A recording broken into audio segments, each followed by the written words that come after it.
For 2021, the Vortex SPARC solar red dot sight provides a battery life of 150,000 hours. Made possible with the auto detect technology and an integrated solar panel to automatically switch between solar and battery power.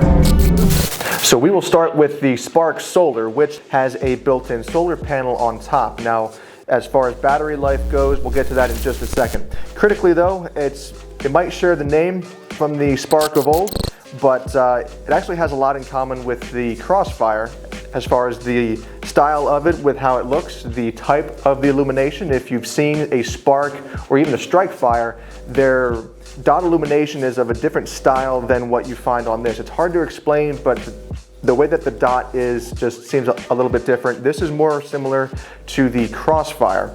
Now, it is a little bit heavier than the old Crossfire, but it is lighter than the SPARC that it replaces. It does have a little bit of a bigger window than the old Crossfire, so you do get a wider field of view that's inside the lens. And with how the body is shaped right here, the turrets are a bit more protected. The body is a bit more beefed up. So the main selling point of this red dot is, of course, the solar aspect of it, which brings us to our next question of battery life. Now, at setting 6, which is actually a usable brightness, it's not some dull setting that they put the battery specs to in the battery life that no one ever uses. So it's actually a realistic, usable brightness setting. If you're outside in the sun, it will sense the light that's available, and it will automatically pull from the battery and or the solar panel to make sure that you maximize the battery life. So if you're outside, let's say the battery life is, and wait for this, 150,000 hours. Now put your calculator down. I've already done that math. It's a little over 17 years. So when you're inside as well, the battery life is still pretty impressive at 60,000 hours, which is almost 6 years. As far as controlling the illumination, you do have 2 buttons on the left side of the optic right here. You do have a 12 setting brightness, 2 of which are night vision settings. So if you do want to piggyback a PVS 14 or some other night vision optic behind it, you can do that. It does have a 14-hour shut-off, so if you do forget to turn it off, even with that long battery life, that's not a problem at all. But if you do let it die on the 14-hour shut-off, it will kick in its motion activation. So you can leave it static for 14 hours, it'll turn off. As soon as you pick it up, or pick up the weapon rather, it will switch back on right away, which does make it a pretty optimum choice for home defense or some other situation where you want to have a firearm in a static position that's pretty quick to access when you need it. It does come with a lower 1/3 co-witness mount here. It also comes with a low mount for if you want to mount this on a shotgun or an AK style firearm or anything where you don't need this height. It does come with a low mount in the box, which is very nice as well. Battery is a CR 2032, pretty standard there. And the overall feel of this, I've been shooting this for about 3 weeks now. It's a quality optic. The glass is very clear, the dot's very well defined. I find it very nice to use. And for a price of $280, it's a pretty good price point as well.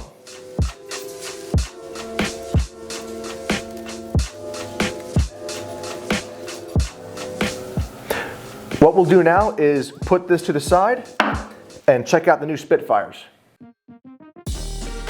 Designed with AR platforms in mind, the Vortex Spitfire HD Gen II prism scopes are an improvement over their predecessor due to their reduced weight and a more compact design.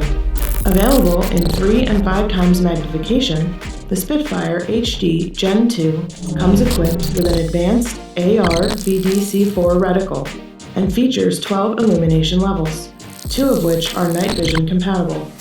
Okay, so the old Spitfire was a fixed 3 power, is a bit big, bit bulky. They definitely could have made some improvements to it, and that's exactly what they've done. They've come out with not only a new 3 power, which is this one, but also a 5 power. Now both of them, as you can see, are much more compact than the outgoing Spitfire, which is really nice to see. By comparison, I've got one of their micro 3x magnifiers that you would put behind a red dot, and as you can see, it's pretty much the same exact size as the 3X Spitfire. They're only a little bit smaller than the 5X. So they definitely got the job done of keeping this new optic to be a lot more compact and light compared to the outgoing one. Like I said, these are both 3 and 5 power. They both have the same reticle, which is the AR BDC. It's really set up for a 5.56 type cartridge, but if you want to get the load data from Vortex's website, they do list the MOA drops for each one of those holdover points, so you could compare that to your round that you're shooting and see if it lines up for you. As far as the height goes, they are set up for an AR style rifle. They do come with a low mount as well, which does not have this rise right here. As far as mounting, you'll want to mount these pretty close to the back of the receiver because the eye relief is about 2.5 inches. The height between the rail and the bottom of this housing right here is 0.82 inches I've measured. So when you're looking at getting some flip up iron sights, if you do want to run them, you want to keep them as low profile as you can. I tested these with some Magpul MBus Gen 2s and they fit pretty close, but they fit just fine. Also, when it comes to the iron sight, the area that's in front of the screw that you would use to attach it, try and keep that to a minimum if you're searching for iron sights. Just a little tip that would make this a bit easier to use because some of those iron sights are pretty beefy. Anyway, so on the 5X, you also have an integrated mount for a Venom/Viper series of red dots, which of course is a shared footprint with many other red dots as well. As far as the reticle lighting on the infamous setting 6 on the 3X, battery life is 175 hours. On the 5X, it's 145. But don't let that discourage you because these have reticles that are etched into the glass, so in daylight use, you won't even need the illumination at all. I did do some shooting with both of these optics. I do like the 5X with a Venom on top of it. I put my Venom on top and it was really easy to go from targets from way up close, and we were shooting at targets that were 200 yards away. That transition was very quick and very easy to do. So not only do we see a smaller version of the Spitfire that has come out, I've also noticed a better sense of quality. The fit and finish, the feel of it, the glass quality is noticeably nicer. And the 3X here, the 5X, I think these would be a great compact fixed power optic for your rifle. The Vortex Fury HD 5000 AB binoculars are not your average pair of laser rangefinding binoculars.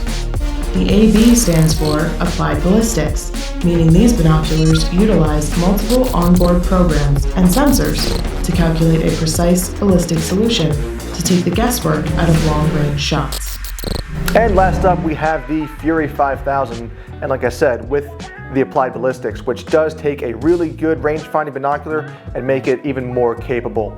As far as the numbers go, it has a minimum range of 5 yards, which if you're using this for hunting, 5 yards, you could just as well stab the deer at that distance nearly. But if that same deer is out to 1,600 yards, you can range that as well. It'll do trees out to around 2,300 yards, and then for a good, nice reflective target, it'll do 5,000. Now these numbers do depend on conditions as far as the atmosphere, the type of target, and your platform as far as how you deploy these. So for example, these have this tripod mount here. This cap here will unscrew and you can install the Vortex tripod mount to make the image and the rangefinder read a lot more stable.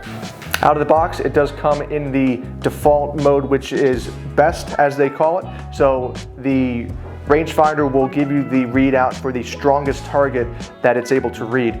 You can also set it to the last setting, which will be much better for trying to get a read through vegetation, tree branches and shrubbery and that sort of stuff. It'll scan all the different targets that you're looking at. It'll give you the farthest range that it detects. The eye relief is 16 millimeters, and I've tested this on a few staff members here at Your Optic who wear glasses, and every single one of them was able to use this effectively. Now the Bino does have its ballistics engines built into it, but if you wanted to, you could Bluetooth this to a Kestrel with the Link and the Applied Ballistics, or a Garmin Vortex, so you can use their ballisticals as well. Now, The ballistics will give you a max range out to the 5,000, which is pretty impressive that they're able to give you that solution to a distance that is that far away. A lot of other bino manufacturers that are rangefinders with the ballistics will cap off your readout for the ballistic solution. So it's nice to see that they were able to give you a ballistic solution as far as the rangefinder will go.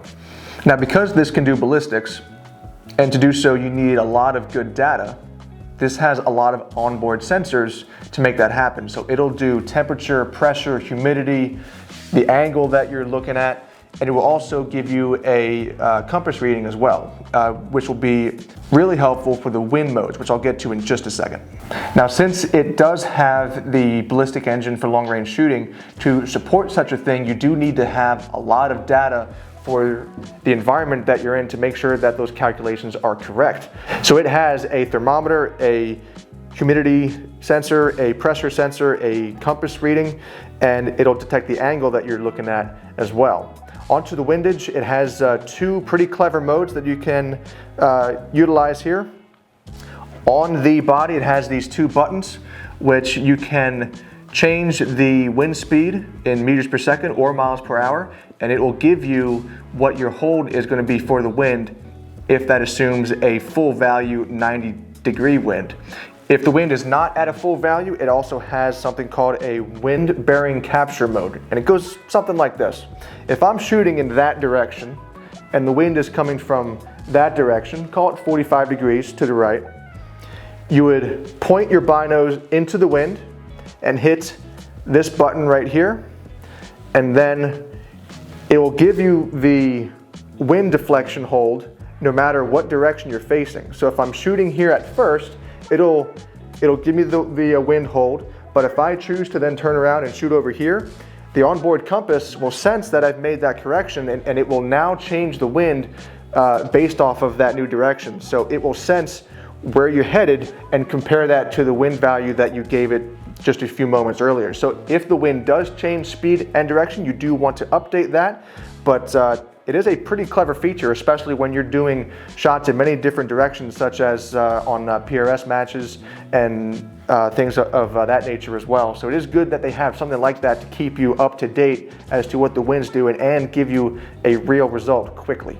Now, like most rangefinders, this does have a scan mode, which you just hold the business button there, and it'll give you the distance of whatever it is that you're looking at as you change it.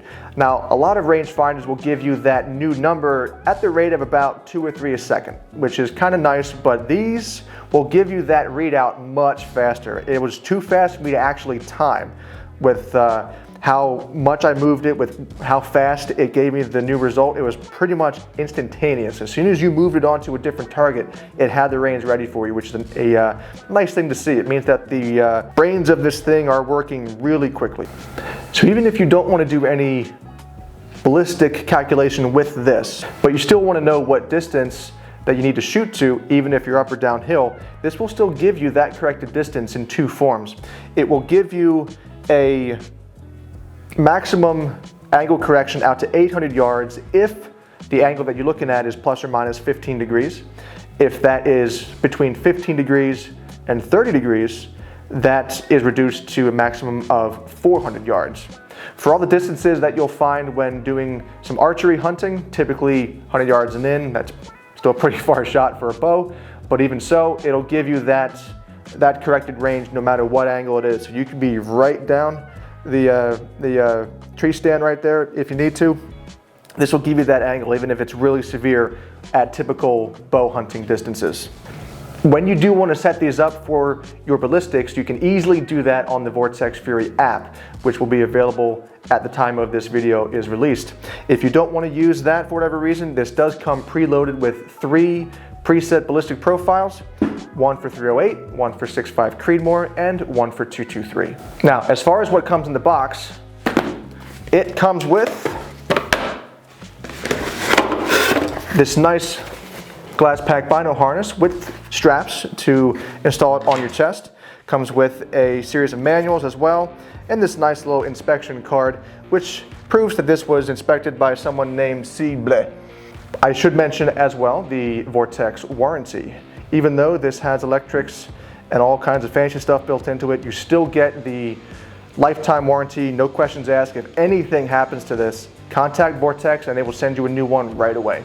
We've seen them prove this to us many, many times, and they're fantastic to deal with. So don't hesitate, and if something happens to it, call Vortex, they'll make it right.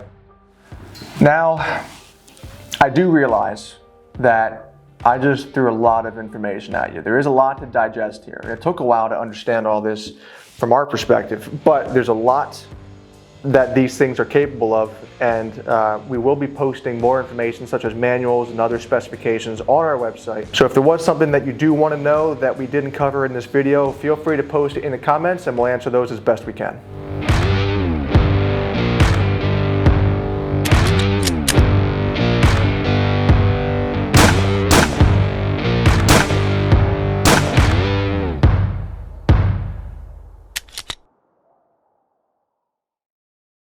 Oh, one more thing. Euro-Optic is now doing the Vortex Law Enforcement and Military Discount Program. So if you do have any questions on that, feel free to reach out.